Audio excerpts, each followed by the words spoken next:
Hi, thanks for tuning in to Manhattan Entertainment Spotlight Special. And we're here today discussing one of the most experimental Shakespeare companies, which is the Dark Lady Players, who have just finished their performances of As You Like It at the Midtown Theater Festival. And by the way, I enjoyed the play very much. This new approach to Shakespeare turns everything we thought we knew upside down. Now, I'm here with John Hudson, their artistic director, and we normally think of As You Like It as just a pastoral comedy. Is that true? Well, that's what it is on the surface. It seems to be about the countryside and about love and mistaken identity. But the idea of pastorals is that they were designed to deceive. So underneath the surface, it actually really turns out to be something very different. And it is that underlying meaning, which is the allegory in the play, that we were actually showing on stage here at the Midtown Festival. I see, okay. Well, so if it's not just a pastoral comedy, what is this play really about? Well, at the allegorical level, which is the level we were performing, it actually turns out to be a biblical parody. It starts in the Garden of Eden, then goes into the fall from paradise, and finishes up with the flood.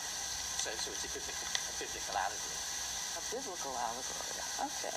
Well, we're about to show a video clip. Okay. Let's take Noah's flood at the end of the play. What's going on? Okay.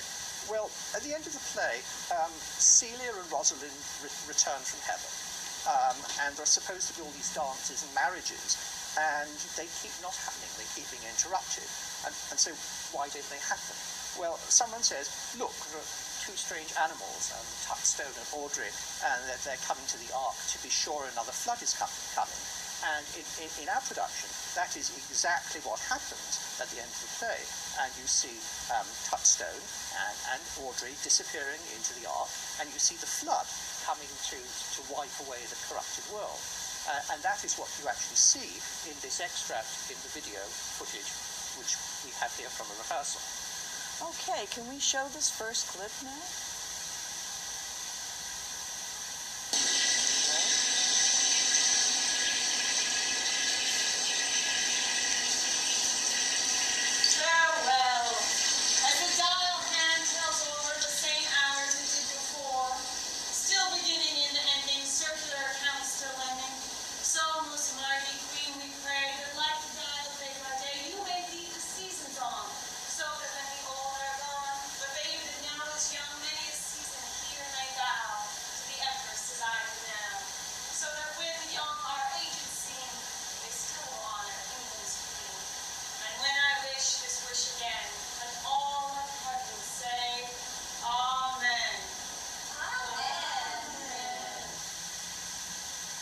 Okay, well, that was a lot of fun. Yeah. So what you actually see here in this rehearsal is Touchstone and Audrey escaping in the ark, and the flood drowning the rest of the world. And that's why the heads were floating over the waves while Touchstone recites the Epilogue. And what is really happening is it's the apocalypse. It's the end of the world.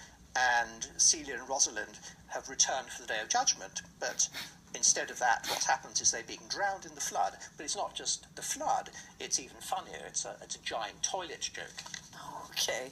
Well, how does As You Like It make it clear it's a toilet? Well, yes. I mean, this is actually something that is known to scholars. It wasn't something I've invented, because the author has added in two characters called Jaques or Jakes, which is the Elizabethan for toilet. And Touchstone has a pocket watch and is a fool, which means he is an allegory for Sir John Harington, who was the inventor of the flush toilet. So what you have here is two toilets and the inventor of the flush toilet and a lot of floods going on. And then at the end, Touchstone escapes with Audrey in the ark. That's very interesting. Well, what does that make Audrey? Well, Audrey, the name Audrey comes from Ethelreda, and St. Ethelreda was a saint who was saved from a flood, which is why she's called Audrey.